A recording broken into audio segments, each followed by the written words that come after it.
Buenas, ¿qué tal? La idea de la clase de hoy es empezar, después del repaso de magnitudes, con las bases cuantitativas de los cálculos de ácidos y bases. La clase de hoy va a ser súper introductoria, con la idea de para las clases de la semana que viene ya meterse con el tema de lleno a resolver directamente ejercicios.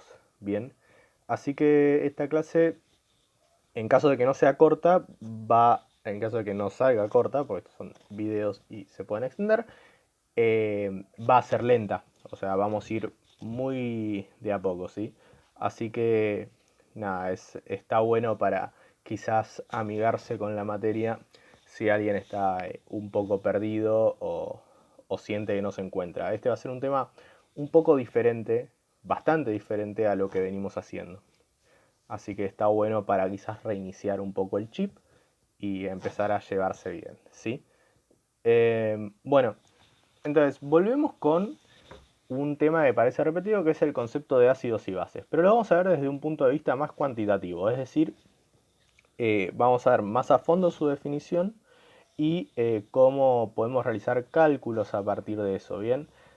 Entonces, lo primero que vamos a hacer va a ser definirlo. Nosotros habíamos dado una definición muy por arriba, que es que los ácidos eran los que liberaban protones en una solución y las bases eran las que liberaban oxidrilos en una solución, iones OH-, los protones eran iones H+, ¿verdad? Esa definición forma parte de la definición que dio Arrhenius, ¿sí? Para ácidos y bases hay tres definiciones: la de Arrhenius, la de Bronsted y la de Lewis. Bien, Arrhenius, me falta una H. Arrhenius planteó que los ácidos son los que liberan protones. Vamos a ponerlo directamente como H+, para que no haya confusión.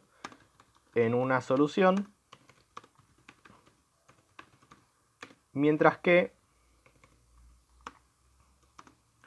las bases son las que liberan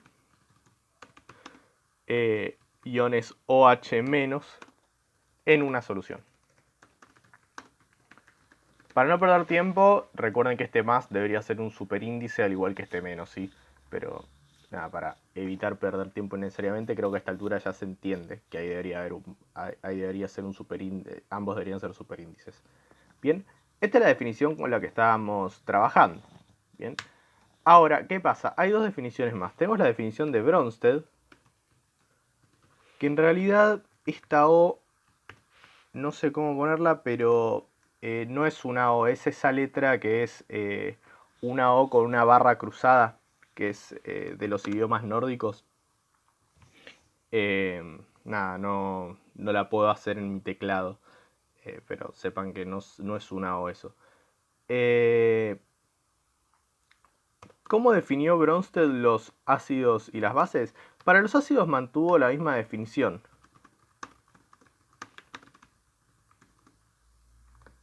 Que los ácidos eran los que liberaban H+ en una solución.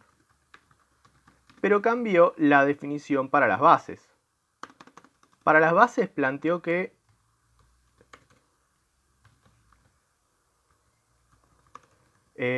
son las que consumen protones en una solución. ¿Por qué dio este planteo? Porque se centró en el comportamiento de lo que se denominaban las bases, lo que se denominaron después las bases de Bronsted, ¿sí? Que no se comportaban como esta idea de liberar iones OH-, que eran los hidróxidos que nosotros vimos en las clases pasadas, sino que había bases había compuestos que generaban un efecto de base, fundamentalmente en la química orgánica, que no liberaban OH-, sino que lo que hacían era consumir protones, ¿bien? Y como yo les dije en una clase hace ya bastante tiempo, primero están los hechos y después están los modelos, primero suceden las cosas y después se hacen las teorías.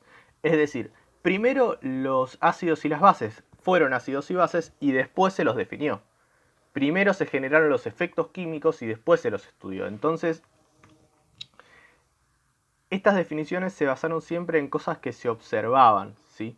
Por eso puede parecer quizás contradictorio, pueden aparecer varias definiciones diferentes, pero es porque eran cosas que existían y que había que definir. Y por último, tenemos las bases, los ácidos y bases de Lewis, sí, el mismo Lewis de las estructuras. Lo que planteó Lewis es un tipo de ácidos y bases que no vamos a ver, y planteó que los ácidos son los que consumen electrones en una solución, mientras que las bases son las que liberan electrones en una solución. ¿Sí? No nos vamos a meter con los ácidos y bases de Lewis. Si quieren un ejemplo de un ácido de Lewis, y es todo lo que les voy a decir, es un ácido que se llama ácido bórico, que solo es conocido porque genera luz verde cuando se prende fuego. Si quieren ponerse si alguno lo mata, alguno o alguna lo mata o la mata la curiosidad, ácido bórico. Pero es todo lo que vamos a hablar de ácido de Lewis y no los vamos a tocar, ¿sí? Nos vamos a centrar en estos dos y fundamentalmente en las bases de Arrhenius para los cálculos. Pero la base de Bronsted es importante que sepamos que existe. Entonces, para entender un poco, repasar y entender por un lado y por el otro, tenemos por un lado el repaso de lo que habíamos visto de ácidos y bases, que era esto. Los ácidos tenían estos hidrógenos que se anotaban al principio de la fórmula mínima y que se disociaban liberando esos hidrógenos como protones, es decir, como iones H+, y todo el resto nos quedaba con la carga negativa correspondiente. Con las bases lo que pasaba es que tenían este OH al final, eran los hidróxidos que hemos visto, y lo que hacían era liberar el oxidrilo, es decir, el OH-, y todo el resto, que era la parte metálica, con carga positiva. Los ácidos y las bases podían tener 1, 2 o 3, habíamos visto, de protones o de oxidrilos. ¿Sí? Podía ser H2 algo, H3 algo y liberar 3 protones. Y lo mismo para los oxidrilos. De vuelta, esto vimos un par de ejemplos en las clases de ácidos y bases. ¿Sí? Esto es la definición de Arrhenius. Es decir, bases liberan esto, perdón, ácidos liberan protones, bases liberan oxidrilos. ¿Qué hacemos con el caso? ¿Cómo se explica el caso de Bronsted? Bueno, el ejemplo de la base de Bronsted es el NH3. El NH3, por si no lo saben, es el amoníaco. Y ustedes, quizás algunos ya hayan escuchado que el amoníaco es un compuesto sumamente alcalino. Alcalino es básico. Es decir, es una base bastante conocida, se usa muchísimo. Pero ¿cómo genera su efecto básico el amoníaco? Como vemos, no tiene un oxidrilo para liberar en su fórmula, ¿sí? No tiene esta posibilidad de liberar oxidrilos. ¿Qué pasa? Acá tenemos la estructura, la geometría TREPEB del amoníaco. Si es una pirámide de base triangular, no importa mucho. Creo que a esta altura ya estamos bastante familiarizados. Y por el otro lado tenemos una especie de pseudo-Lewis del agua.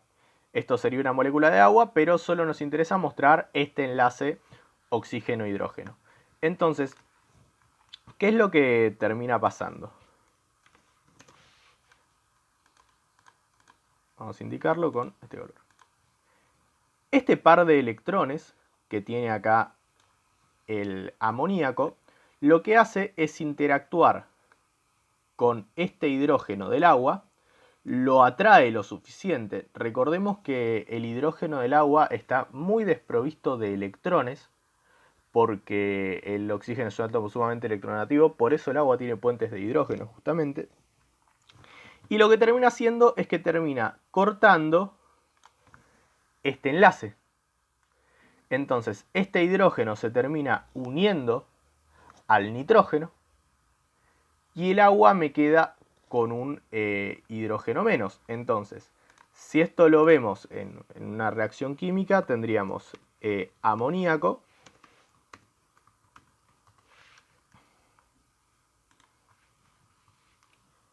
más agua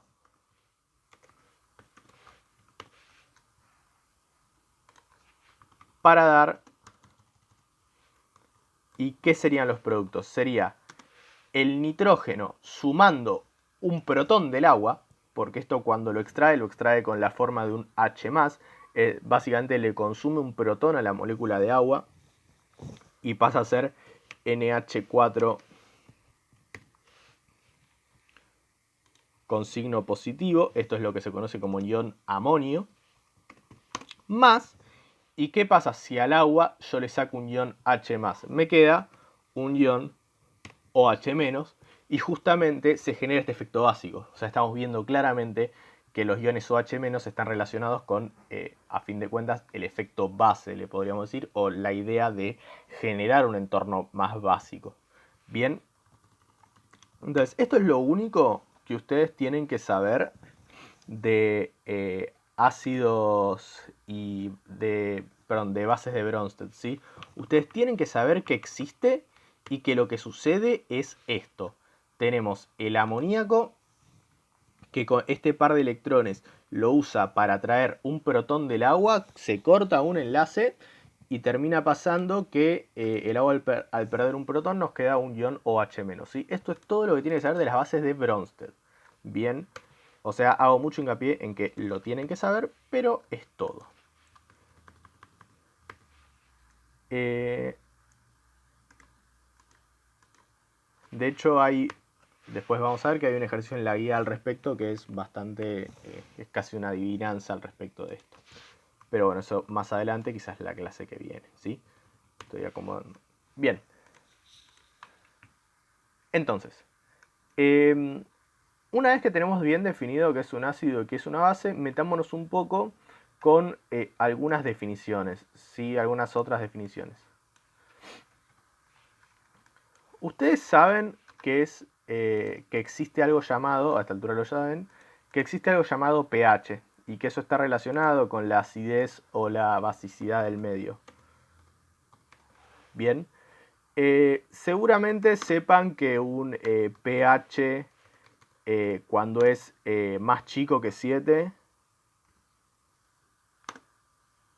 implica que es un entorno ácido.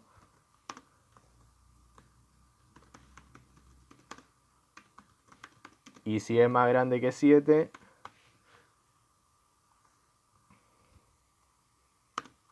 sepan que es un entorno básico o alcalino. Recuerden que yo al alcalino le digo básico, ¿sí?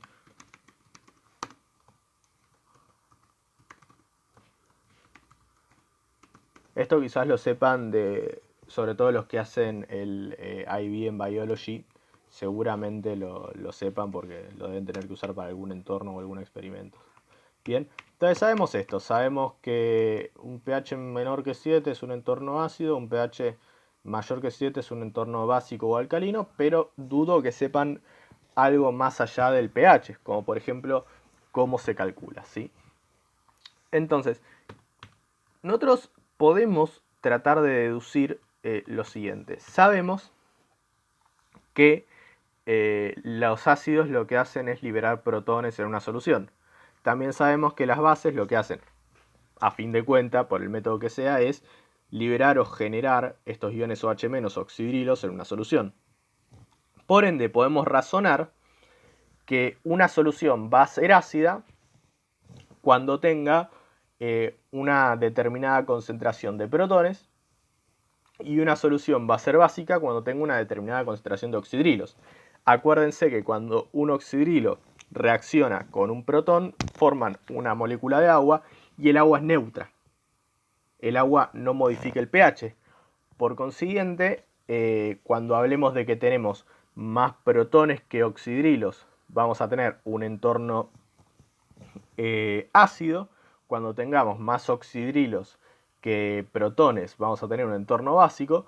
Y cuando tengamos la misma cantidad, vamos a tener un entorno neutro. Obviamente la palabra entorno la vamos a cambiar por la palabra solución, porque estamos hablando siempre en soluciones acuosas, porque los ácidos los definimos en base a que liberan protones en una solución, la base es lo mismo, y obviamente lo que es la cantidad lo vamos a cambiar por concentración, que es mucho más importante, y es lo que vimos en el repaso de magnitudes, ¿sí? Entonces, hasta ahora sabíamos esto. Lo que le vamos a agregar es que en un entorno ácido, en una solución ácida, perdón,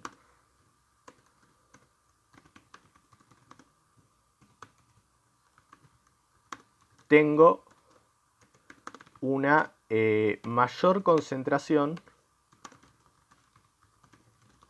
de protones. Bien. Mientras que en una solución básica tengo una mayor concentración de oxidrilos, OH-.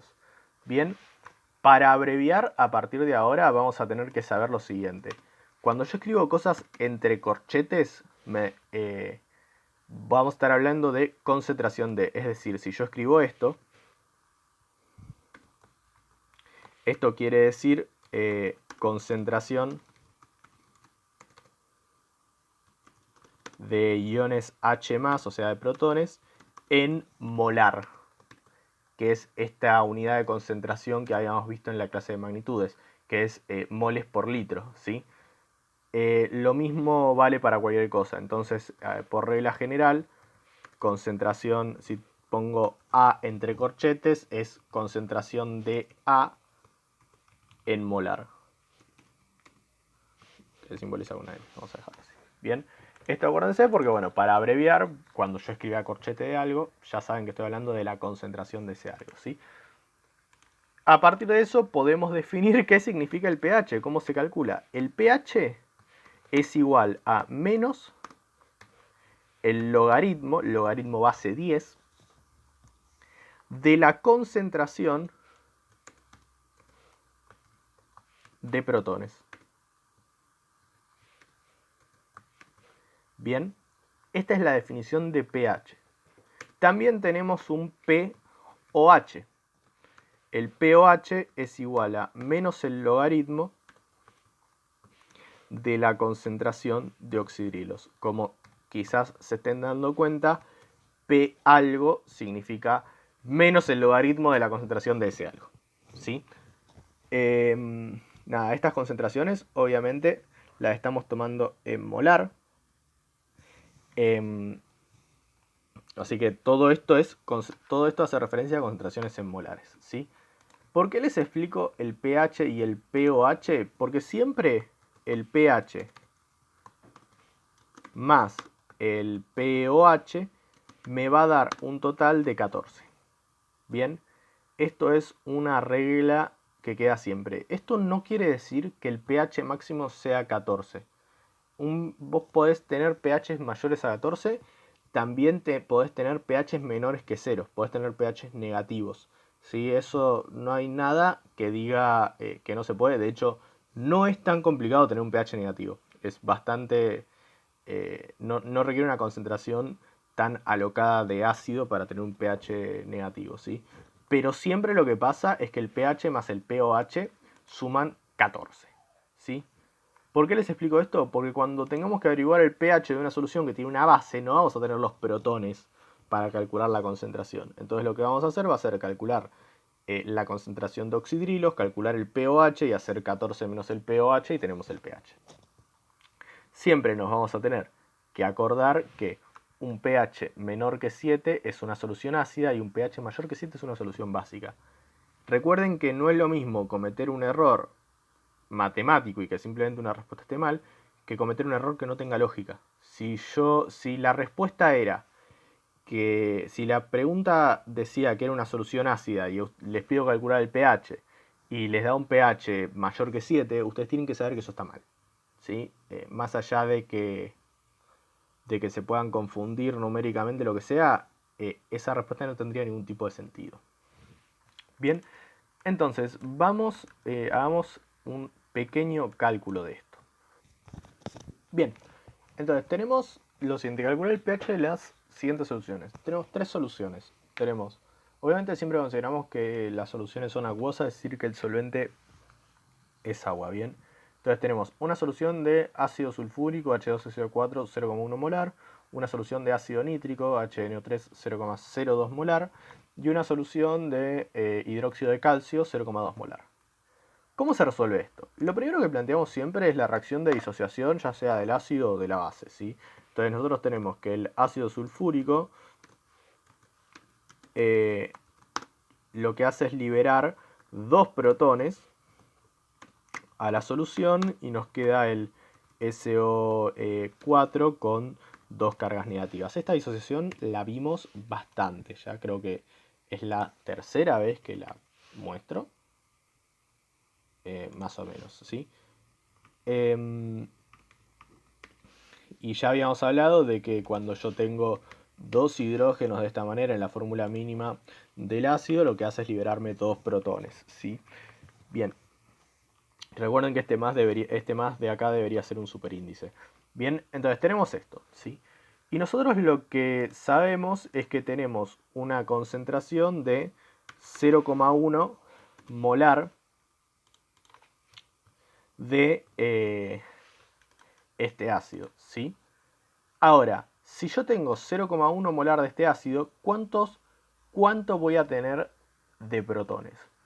Como por cada molécula de ácido se me generan dos protones, por cada mol de ácido se me van a generar 2 moles de protones, por consiguiente, si yo tengo 0,1 molar de ácido, se me va a generar 0,2 molar de protones, ¿sí? Porque siempre por el balance de la reacción, siempre se me generan el doble de protones que de ácido. Bien, en este caso obviamente, ¿no?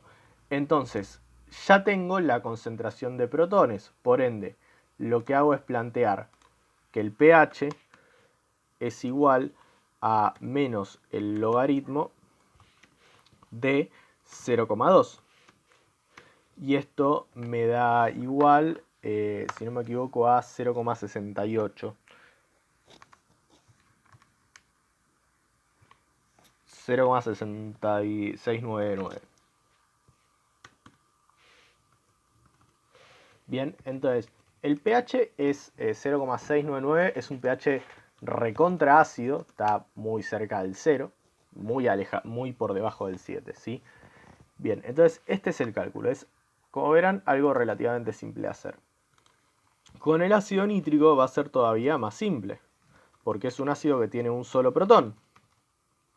Entonces, yo tengo que el ácido nítrico me va a liberar un protón y todo el NO3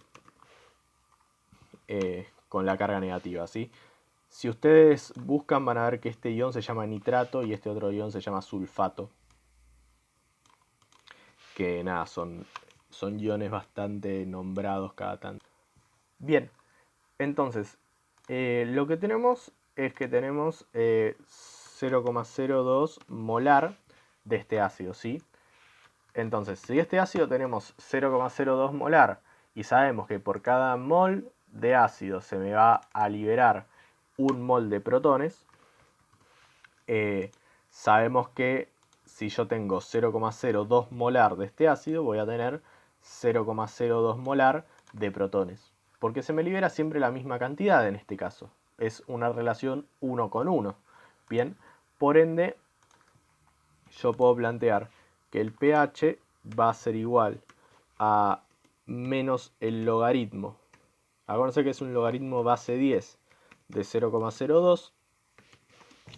Y esto me va a dar, si no me equivoco, 1,69. Sí. 1,69. Bien. Cuando hablan, acá yo lo estoy poniendo con 3 decimales, pero normalmente con redondearlo a 2 decimales o alcanza, sí, alcanza y sobra. Bien, ustedes si alguna vez manejaron un pHímetro van a ver que el pHímetro no maneja mucho más que 2 decimales y el segundo decimal normalmente baila mucho. Bien, por último nos queda averiguar el pH de la base, ¿sí? Del hidróxido de calcio. Entonces tenemos calcio oxidrilo 2. Y sabemos que esto nos va a dar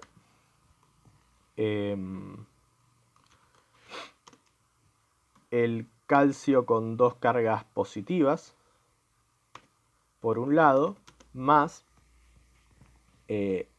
dos iones OH-. Entonces, ¿cómo trato este problema? Bueno, lo que nos importa acá son los oxidrilos, ¿sí? Entonces, si yo coloco 0,2 molar de hidróxido de calcio, yo lo que tengo es que por cada mol de hidróxido de calcio que tengo acá, obtengo 2 moles de oxidrilos. Por consiguiente, si yo pongo 0,2 molar de hidróxido de calcio, voy a obtener 0,4 molar de oxidrilos, porque la relación es 2:1. Por cada uno de estos obtengo 2 de estos, ¿sí? Entonces, yo el pH no lo puedo calcular con esto, porque el pH es de la concentración de hidrógenos. Pero lo que puedo hacer es el pOH, que sería menos el logaritmo de 0,4.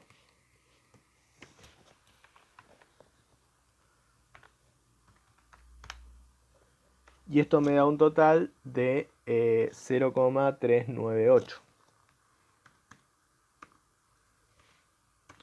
Bien. Pero ¿qué pasa? Este es el pH y yo pedí el pOH. Pero sabemos que 14 menos el pOH, o sea, menos 0,398, va a ser igual al pH. Entonces 14 menos esto